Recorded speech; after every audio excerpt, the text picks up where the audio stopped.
एक बड़ी खबर आपको बता दें, महाराष्ट्र के नांदेड़ में दोनों साधुओं की हत्या के आरोपी को पुलिस ने गिरफ्तार कर लिया है।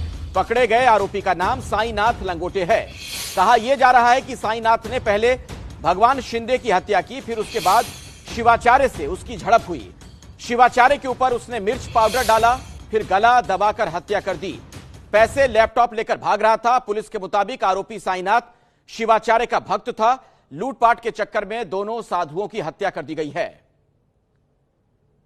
तो एक ऐसा मामला जिसे लेकर वहां सरकार पर भी सवाल खड़े हुए थे। आरोपी साईनाथ इस मामले में गिरफ्तार किया गया है।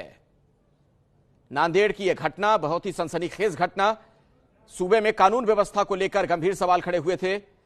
पुलिस ने अब इस आरोपी को गिरफ्तार करने की बात कही है और साथ ही यह कहा गया कि लूटपाट के चक्कर में दोनों साधुओं की हत्या कर दी गई।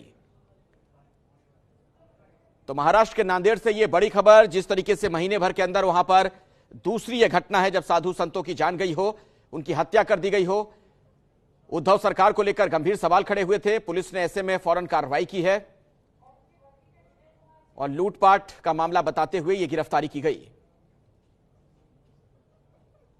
आज के दिन एक सुबह नागठौने गांव के निर्वाणजी मठ, जहां साधु शिवाचार्य रुद्र पशुपति का मठ है, वहां उनकी हत्या हुई थी।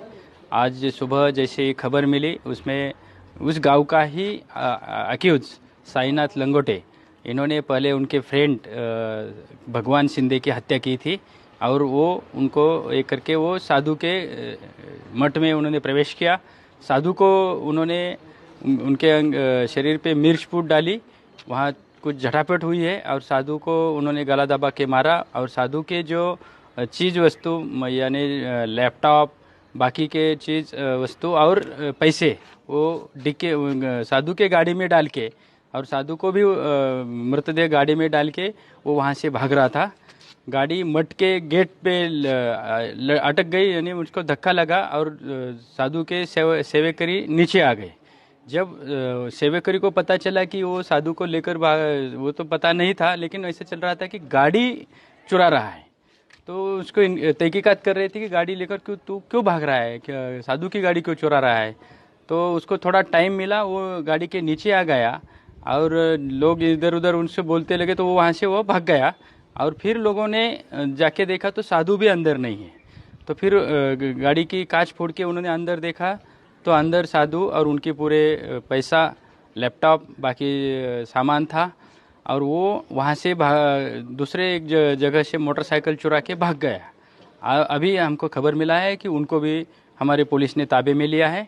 अब हम उसके पूरा उनके गुनाह दाखिल हुए और हम उनके ऊपर तपास करेंगे। तो पुलिस का यह दावा कि गिरफ्तारी हो गई है और लूटपाट के चक्कर में दोनों साधुओं की हत्या की गई। आइए सीधे हम आपको लिए चलते हैं। गणेश ठाकुर हमारे संवाददाता इस वक्त हमारे साथ जुड़ चुके हैं। गणेश, कुछ और वजह भी इसके पीछे सामने आ रही है क्या? पुलिस तो कह रही है कि सिर्फ लूटपाट है वजह। इसकी जांच की जा रही है। फिलहाल जो प्राथमिक जांच है उसमें साईनाथ ने, आरोपी ने बताया है कि लूटपाट की इरादे से उसने किया, लेकिन ये उसी गांव का व्यक्ति है और किसी तरह का विवाद था क्या गांव वासियों के बीच में और इस मठ के इन साधुओं के बीच में, ये अब छानबीन हो रही है। इसके अलावा और कोई आपसी रंजिश और दूसरी दुश्मनी का कोई एंगल आता है क्या, ये भी देखा जा रहा है, क्योंकि साधु के शव को लेकर ये भाग रहा था। अगर सिर्फ लूटपाट का इरादा था और हत्या हो गई थी तो सिर्फ सामान और कीमती वस्तुएं लेकर वो भाग सकता था, लेकिन साधु के शव को वो भी ले जा रहा था। तो ऐसे में ये कई सारे सवाल खड़े करे, लेकिन जो व्यक्ति है जिस पर आरोप लगा है उसको गिरफ्तार किया गया है।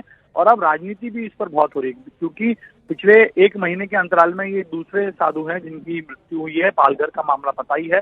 उसके बाद आज बीजेपी ने उद्धव सरकार पर जो है वो निशाना साधना शुरू किया कि एक महीने के अंतराल में ही ये दूसरे साधु जिनकी हत्या हुई है, तो ये सरकार ये सुनिश्चित करे कि जो आरोपी हैं और सही आरोपी हैं उनको गिरफ्तार करके जो केस है वो अदालत में रख के दोषियों को सजा दिलाई जाए। लेकिन इस पर राजनीति आगे होगी और दूसरे एंगल्स की भी जांच नांदेड़ पुलिस कर रही है। हालांकि फिलहाल के लिए नांदेड़ पुलिस ये मान रही है कि लूटपाट की इरादे से हत्या हुई, लेकिन शव ये ले जाने की क्यों कोशिश कर रहा है, इस सवाल का जवाब पुलिस ने अब तक नहीं दिया है। जी गणेश, बहुत बहुत शुक्रिया फिलहाल इस जानकारी के लिए आपका।